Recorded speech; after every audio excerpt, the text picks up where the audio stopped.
है सिंगर अमिका शर्मा को।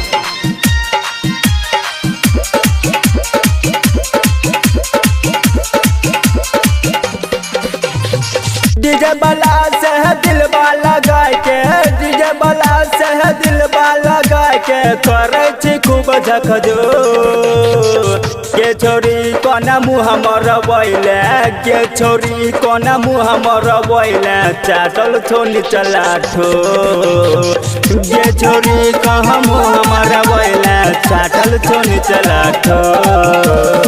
डीजे वाला से है दिल वाला गाय के, डीजे वाला से है दिल वाला गाय के, करे छी खूब झकझो गे छोरी कोना मुँह हमर बैले, गे छोरी कोना मुँह हमर बैले, चाटल छोनी चला ठो गे छोरी कोना मुँह हमर बैले, चाटल छोनी चला ठो।